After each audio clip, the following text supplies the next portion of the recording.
Hello everybody and welcome to Surprise Let's Play. I'm doing another segment where I read books that I would like for my daughter to listen to, but you're lucky because we're going to be sharing them with you. So I'm going to be reading one chapter out of this book until we're finished, and then we're going to move on to the next one, probably another American Girl doll book. I'll probably throw in here and there just some fun children's books where we can read the whole book in the entire video. So just stay tuned to that. I am going to put all these videos in different playlists, so it's a lot easier for you to navigate which type of video you are wanting to watch. Josifina and her family speak Spanish, so you'll see some Spanish words in this book.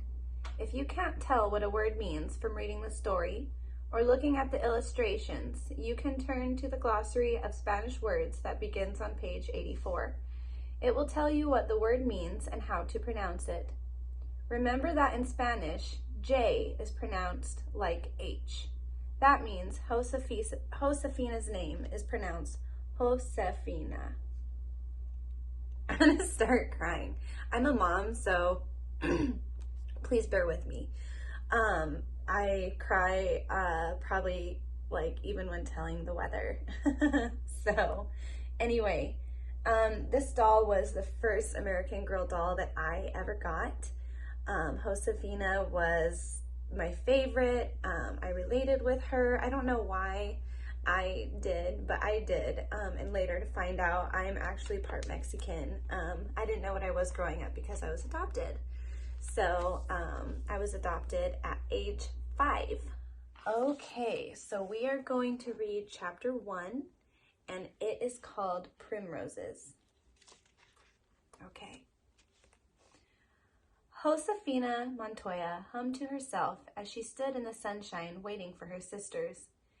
It was a bright, breezy morning in late summer, and the girls were going to stream to wash the clothes. Josifina's basket was full of laundry to be washed, but she didn't mind. She enjoyed going to the stream on a day like this. The sky was a deep, strong blue. Josifina wished she could touch it. She was sure it would feel smooth and cool. Josifina liked to stand just in front of her house, where the life of her papa's rancho was going on all around her. From here, she could smell the sharp scent of smoke from the kitchen fire. She could see cows and sheep grazing in the pastures. Yellow grass rolled all the way to the dark green trees on the foothills of the mountains, and the mountains zigzagged up to the sky. She could hear all the sounds of the rancho: chickens clucking, donkeys braying, dogs barking, birds chirping, workers hammering, and someone laughing. The sounds seemed like music to Josifina. The wind joined in the music when it rustled the leaves on the cottonwood trees. And always, under it all, was the murmur of the stream. Josifina shaded her eyes. Even from this far away, she could see Papa. He sat very straight and tall on his horse. He was talking to the workers in the cornfield near the stream. The rancho had belonged to Papa's family for more than 100 years. All those years, Papa's family had cared for the animals and the land. It was not an easy life. Everyone had to work hard. Some years there was plenty of rain so that the crops grew and the animals were healthy. Some years there were not enough rain. Then the soil was dry and the animals went thirsty. But through good times and bad, the rancho went on. It provided everything Josifina and her family needed to live. It gave them food, clothing, and shelter. Josifina loved the rancho. It was her home. She believed it was the most beautiful place in all of New Mexico and all the world. Josifina was dancing a little of impatience to go with the song she was humming. When her older sister Anna came out to join her, "Josifina," Anna said, "you remind me of a little bird singing and hopping from one foot to the other like that."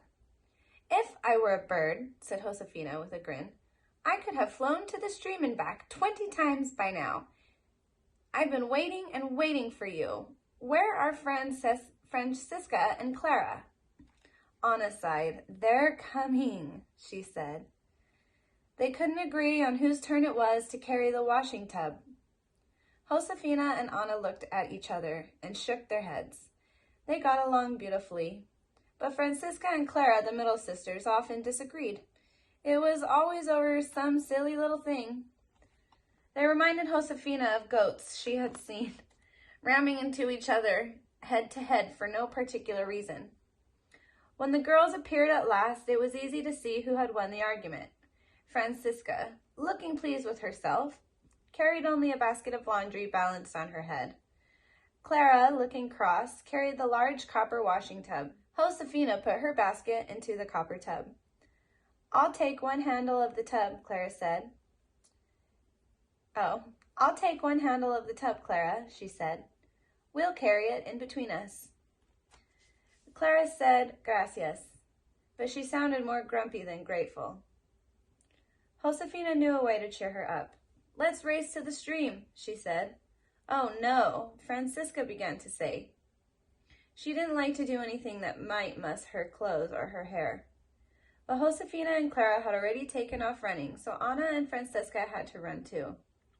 The sisters flew down the dirt path that sloped past the fruit trees, past the field, and to the stream. Josifina and Clara reached the stream first, plunked the tub down, kicked off their moccasins, and ran into the shallow water. Then they turned and scooped up handfuls of water to splash Anna and Francisca, who shrieked with laughter as the water hit them. "Stop!" cried Francisca. She held up her basket to shield her face. "Now, girls," Anna scolded gently, "we've come to wash the clothes that are in our baskets, not the ones we're wearing." Josifina and Clara stopped splashing. They were out of breath anyway. They filled the copper tub with water from the stream. Josifina knelt next to the tub. She took the root of yucca plant out of the little leather pouch she wore at her waist and then pounded it between two rocks. The shredded yucca root made a nice lather of soapy bubbles in the water. Josifina put a dirty shirt in the tub and scrubbed it all over. Then she swooshed it around and in the stream to rinse out the soap. The sun was hot on her head and her back, and the water was cool on her arms and hands. Josifina liked to think about how the water started out as snow on the mountain tops. It melted and flowed all the way down to this little pool in the stream without ever losing its cool freshness. She knew that it was water that brought to life the rancho. Water from the stream was channeled into ditches so it would flow through the fields. Without water, nothing would grow. Josifina twisted the shirt to wring it out and watched drops of water fall into the stream and go on their way. Then she carefully spread the shirt on top of a bush. "The sun and the breeze will dry the clothes quickly today," she said as she washed some socks. "Yes," agreed Anna. "Mama would have said, 'You see, girls, God has sent us a good drying day. Monday is laundry day, even in heaven.'" Sweet.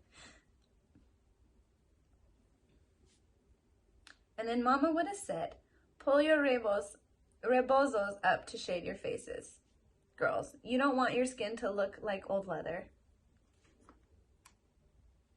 So let's figure out what rebozos means. So 84.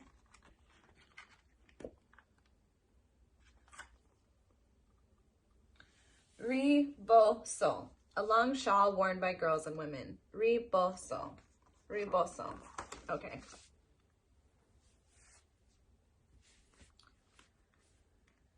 And Mama would have said, pull your rebozos up to shade your faces, girls.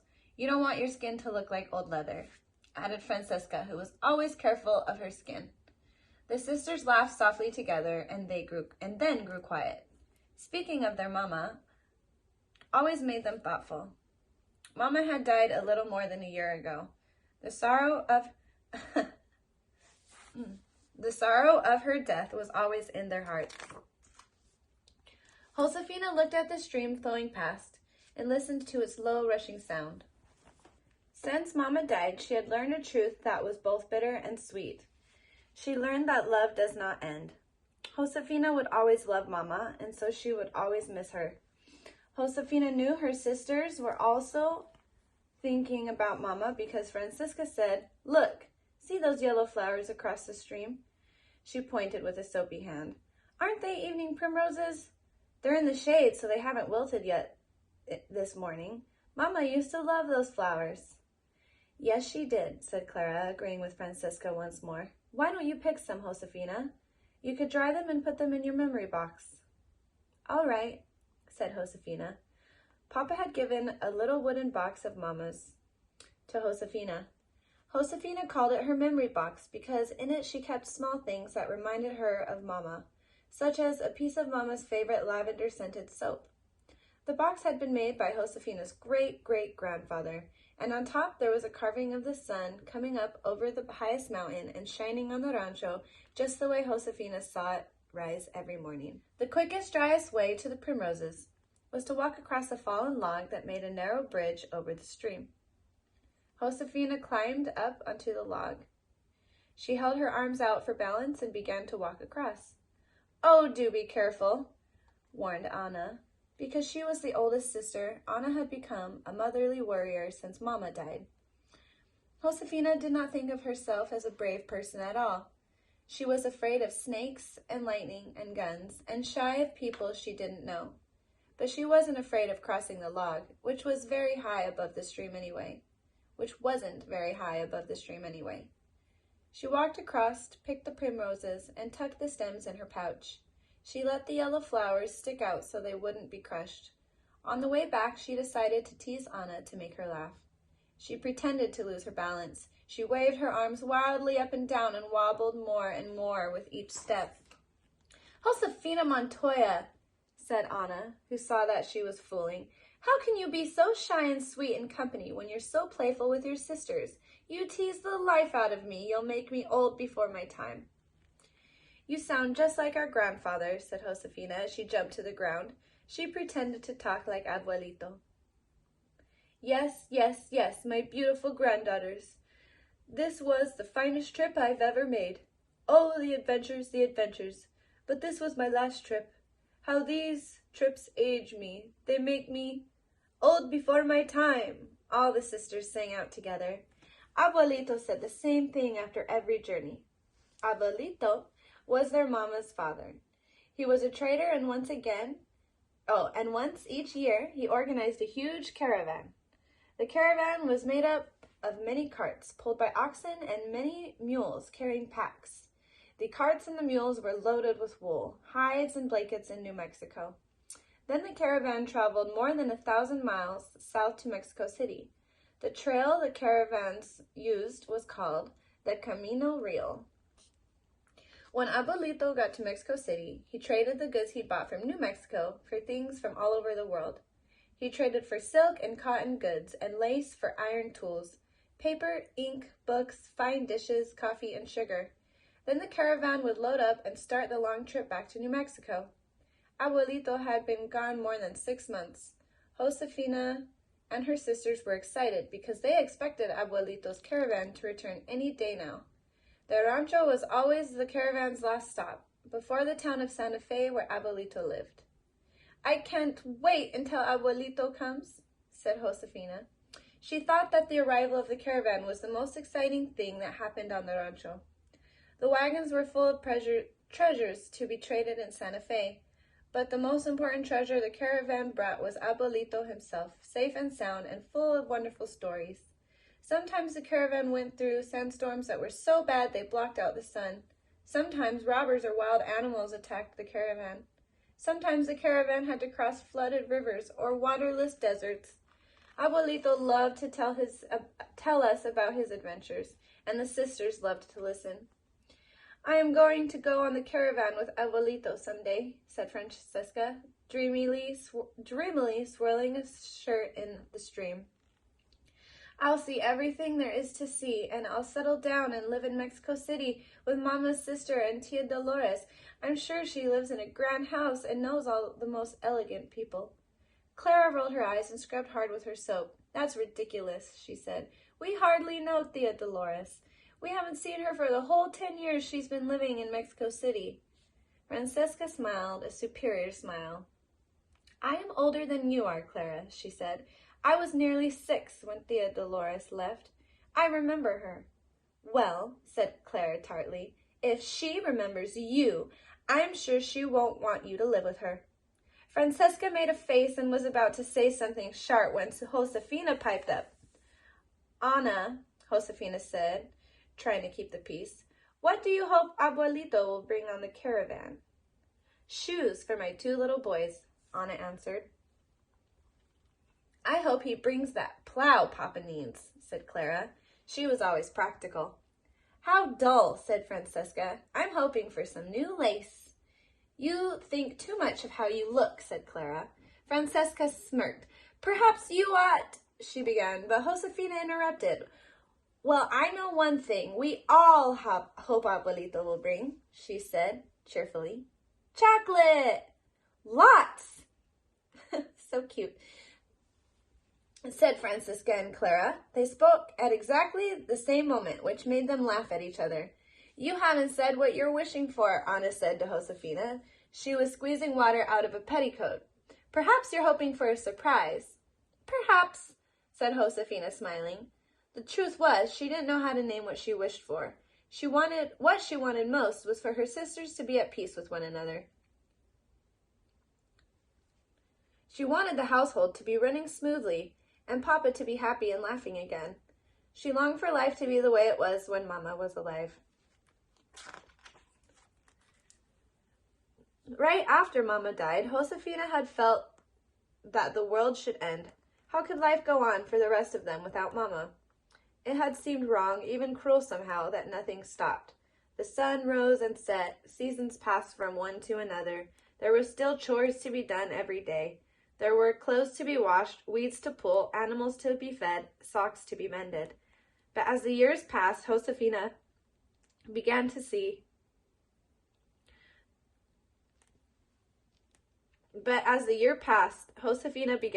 that the steady rhythm of life on the rancho was her best comfort. Mama seemed close by when Josifina and her sisters were together, doing the laundry or mending or cooking or cleaning. The sisters tried hard to do the chores the way that Mama had taught them. Every day they tried to remember their prayers and their manners and how to do things right, but it was not easy without Mama's loving guidance. Josifina looked at the primroses in her pouch and thought of Mama. Mama had such faith in them all. She brought out the best in them. Now that she was gone, they struggled. Francesca and Clara squabbled, Anna worried. Josifina often felt lost and unsure. This is so sad. And Papa was very quiet. Josifina sighed. She didn't see how the caravan could bring anything to help them. Here comes a surprise, said Clara. But not one you will like, Josifina. Josifina looked up. Oh no, she said. It was a small herd of goats. They were coming down the hill to drink from the stream. Josifina disliked all goats, and one goat in particular. The biggest, oldest, meanest goat was named Florecita. Florecita was a sneaky, nasty bully. She bit, she rammed, and she'd eat anything. Josifina was afraid of her. She frowned when she spotted Florecita at the edge of the herd. Now, Josifina, said Anna when she saw her frowning, you mustn't dislike these goats. This is our herd. Most of the rancho's sheep were goats.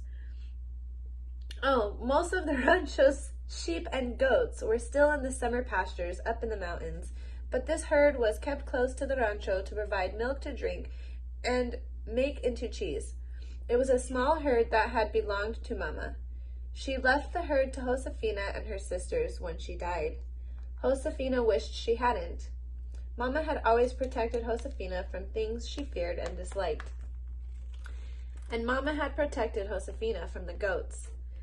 The goats are everything you are not, Josifina, Mama used to say. They are bold and loud and disagreeable and mean. It's no wonder you dislike them.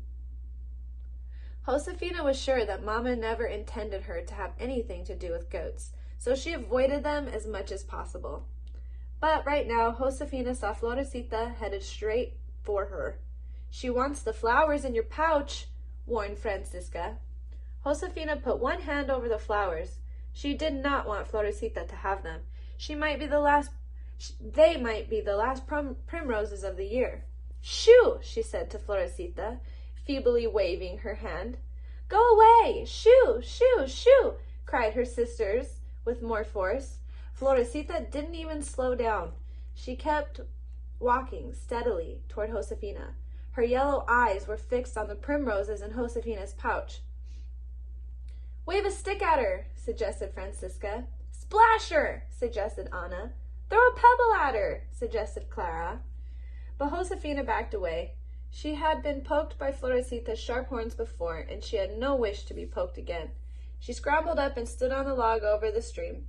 Still Florecita did not stop coming.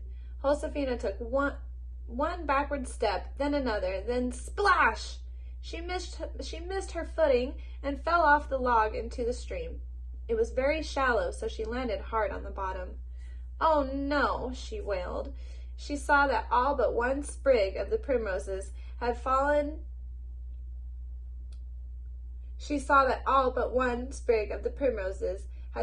Out of her pouch.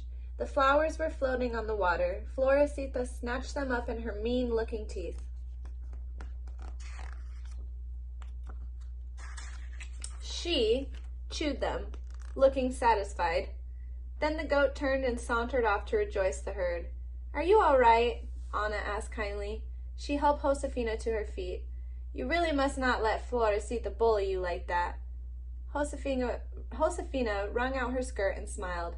I tried to stand up to Florecita, she joked, but I ended up sitting down, didn't I? She laughed along with her sisters, but she was annoyed with Florecita. She was even more annoyed with herself for letting Florecita scare her. As she looked at the one sprig of primroses left in her pouch, she thought of another thing she wanted that the caravan could not possibly bring her, the courage to stand up to Florecita. And that is the end for the first chapter. This is such a sweet story, and I appreciate you for following along with me. I hope to see you next time.